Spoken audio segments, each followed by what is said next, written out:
Quand Jésus revient, l'argent ne comptera plus pour... Tu vas faire quoi? Premièrement, Jésus ne revient pas. Okay? Sors-toi tout à la tête, là. Okay? S'il revient, c'est parce qu'il va avoir réincarné. Fait que toi, tu crois à la réincarnation? Toi, tu crois au miracle? Toi, tu crois que l'argent est nécessaire maintenant? Okay? Tu sais que l'argent, c'est un concept humain. Que techniquement, on n'en a pas besoin, mais le monde ne sait pas comment s'en sortir. Okay? Mais vois-tu, j'ai été voir avec ChatGPT, puis là, il devrait avoir 2-3 parties là, à cette vidéo-là de 10 minutes. Fait que écoute bien jusqu'à la fin, mon cher Daniel, OK? Écoute bien. Ma belle discussion que j'ai avec ChatGPT, ça va peut-être éclaircir au sujet de moi, mes croyances, de ce que j'ai à dire au sujet de Jésus puis l'argent qui comptera peu. Donc, est-ce que la Bible croit à la réincarnation? Parce que je sais bien, pour que tu crois que Jésus va revenir, c'est parce que tu dois croire à la réincarnation. La majorité du christianisme traditionnel ne croit pas à la réincarnation. Dans la lecture chrétienne classique de la Bible, une personne vit une seule vie terrestre, puis vient le jugement ou la vie éternelle avec Dieu. Un des versets souvent utilisés pour appuyer cela est « Il est réservé aux êtres humains de mourir une seule fois, après quoi vient le jugement ». Cela dit, certaines personnes interprètent certains passages bibliques comme pouvant évoquer une forme de retour ou de continuité des âmes. Par exemple, quand Jésus parle de Jean-Baptiste en lien avec Élie, et si vous voulez le comprendre, c'est lui qui est l'Élie qui devait venir. Certaines personnes y voient une idée de réincarnation, mais dans l'interprétation chrétienne traditionnelle, cela signifie plutôt que Jean-Baptiste venait dans l'esprit et la puissance d'Élie, pas qu'il était littéralement Élie réincarné. Il existe aussi des courants, ça fait que ça, on appelle ça de la canalisation, okay? Comme Bachar, Abraham X, ce sont des gens qui font de la canalisation et que, comme par exemple, Élie va venir parler, Élie va entendre la voix de Jean-Baptiste, son âme va venir parler au travers Jean-Baptiste, au travers Élie. Okay? Il existe aussi des courants spirituels modernes ou ésotériques qui mélangent enseignement de Jésus et croyances. OK, bref, il manque une partie de là. Bon, bref. Donc là, les gens disent que Jésus va revenir. Techniquement, ils croient à la réincarnation. Pas exactement. Dans le christianisme, parce que moi, je veux comprendre c'est quoi qui se passe avec vous l'autre. Le retour de Jésus n'est généralement pas considéré comme une réincarnation. La différence principale est la suivante. La réincarnation, c'est une âme renaît dans un nouveau corps, souvent sans mémoire complète de sa vie passée. Retour de Jésus dans le christianisme, Jésus revient comme le même être, la même identité, pas comme une nouvelle personne née dans un autre corps humain ordinaire. Puis, une des affaires avant de continuer, là, c'est que Jésus là, arriverait là, exactement comme il est. Là. Ce serait trop beau pour être vrai et vous ne le croiriez même pas. Il aurait la même face, il dirait la même affaire, il dirait « Non, tu n'es pas Jésus. » Jésus, qui était si parfait que ça aux yeux des gens, viendrait ici et vous parlerait comment que ce que vous faites, c'est pas correct, puis vous viendriez me mutiler comme vous êtes venu me mutiler sur la place publique. C'est ça, tu penses que t'es meilleur que tout le monde. Hey, peux-tu imaginer Jésus qui revient en 2026, puis qui a des pouvoirs, puis qui dit « Ah ben, tu sais, voici ce qu'il y en est, moi je ne fais pas rien de mal, je pardonne, puis le monde va faire « Chris, c'est ça, hein, tu te penses meilleur, c'est ça, tu te penses meilleur que moi, toi? Ah ouais, hein, un peu narcissique ton affaire? Ah là, tu te penses Dieu, toi? Peux-tu genre te mettre 30 secondes dans la peau que si Jésus revenait, là, vraiment, en 2026? Il serait trop parfait que le monde, ça ferait genre, ça les écœurerait en esti. Tu penses pas que t'as pris une bonne décision? Ah non, mais tu peux-tu imaginer toute la main? Hey, les jeunes qui font pas, qui suivent les règles puis qui suivent les lois, là, ils se font bâcher. Oh, ils ont pas des mises parfaites. Oh, ouais, je suis chouchou du professeur. Chris, vous verriez Jésus en avant de vous autres, vous seriez en train de le mutiler parce que tu croirais même pas que c'est lui. Puis tu viendrais le bâcher. Tu penses que quand Jésus revient, qu'il va avoir la paix sur terre, tu Chris, il y a une bonne gang qui vont chier dans leur culotte, tu Anyway. Je diverge. Parce que qu'est-ce qui dit que Jésus n'est pas revenu, mais que c'est juste pas annoncé comme étant Jésus? Parce que, sais-tu à quoi il ressemblait vraiment? On a vu des images, là, mais il y a bien des affaires qui ont été changées au courant des années dans la Bible. Est-ce que tu sais vraiment à quoi il ressemblait Jésus, que tu pourrais le reconnaître dans la rue? Parce que ce que je cherche, il y a plein de monde qui ressemble à Jésus, puis qui parle comme Jésus. Puis qui disent qu'ils sont Jésus, puis ce monde-là, ils se font dire si tu es malade mental, va-t'en te faire interner.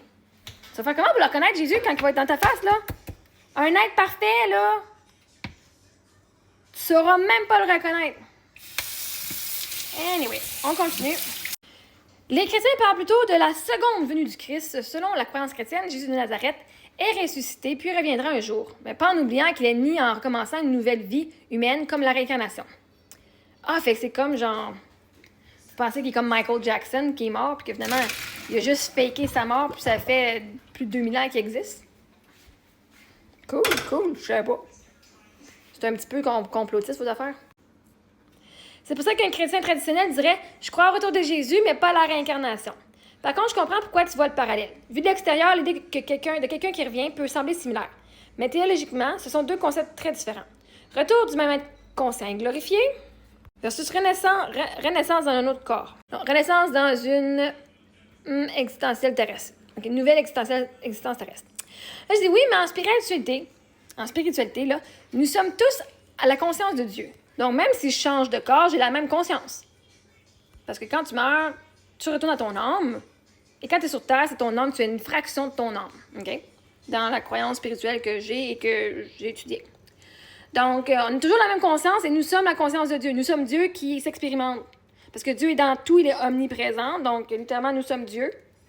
Tu es Dieu. Nous sommes tous des particularités, des perspectives, des points de vue différents de Dieu qui s'expérimentent. Mais c'est pour ça que les gens font du travail de leur vie antérieure. Parce que des fois, ils travaillent avec des gens et ils se rappellent de leur vie. Ah, je me rappelle, j'étais une sorcière, je me suis fait brûler, blablabla. Les gens se rappelaient donc de ça. Donc, c'est pas juste Jésus. Mais s'il revient comme étant le même être, ça attend quoi? Est-ce qu'il revient dans le même corps, ce qui est impossible? C'est ici une différence fondamentale entre une vision spirituelle moderne de la conscience et la théologie chrétienne traditionnelle. Dans plusieurs approches spirituelles contemporaines, la conscience est vue comme éternelle et continue à travers différentes vies et différents corps dans cette perspective. L'âme garde une continuité. Certaines mémoires ou blessures pourraient traverser les incarnations.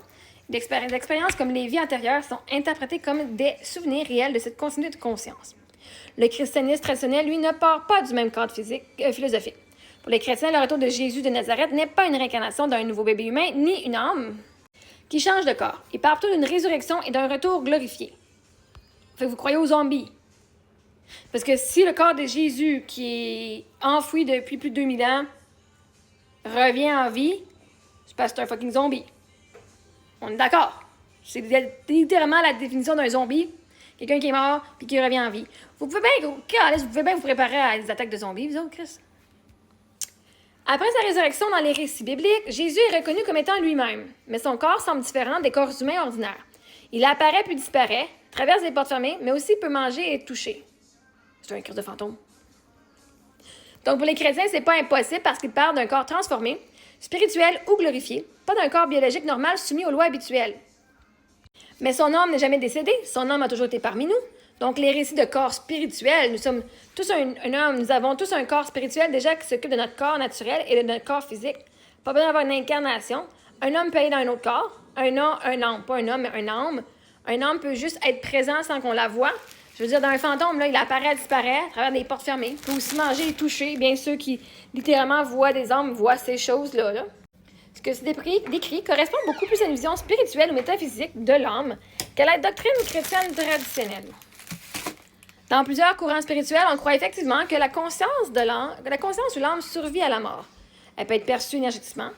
Certaines présences peuvent apparaître, disparaître. Et le monde spirituel interagit avec le monde physique. Dans cette perspective, les récits bibliques sur Jésus de Nazareth peuvent être interprétés symboliquement ou comme des manifestations spirituelles, semblables à ce que certaines personnes appellent les esprits, guides, présences ou conscience élevée. Mais le christianisme traditionnel fait une distinction importante. Il ne dit pas que Jésus est un fantôme ou simplement une âme flottante. Mais non, ça serait genre ridicule de dire ça. Hein? Il affirme qu'il est réellement ressuscité, qui est un zombie. D'ailleurs, dans l'Évangile selon Luc, Jésus a dit à ses disciples « Un esprit n'a ni chair ni os comme vous voyez que j'ai. »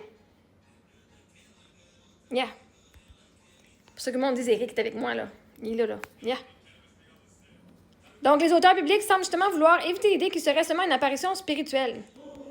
Après, selon la façon dont quelqu'un voit la réalité, une personne chrétienne traditionnelle dira « Dieu a ressuscité Jésus dans un état glorifié unique. » Une personne spirituelle pourrait dire « Ce phénomène ressemble à ce qu'on observe dans les expériences spirituelles médiumniques ou de conscience. » Au fond, ce sont deux cadres d'interprétation différents, l'un basé sur la foi chrétienne et la résurrection, l'autre basé sur une compréhension plus universelle de la conscience et de l'énergie spirituelle. On va aller faire partie 2. Okay? Là-dessus, on va faire partie 2. Moi, j'aime ça apprendre des nouvelles choses. Puis c'est ça.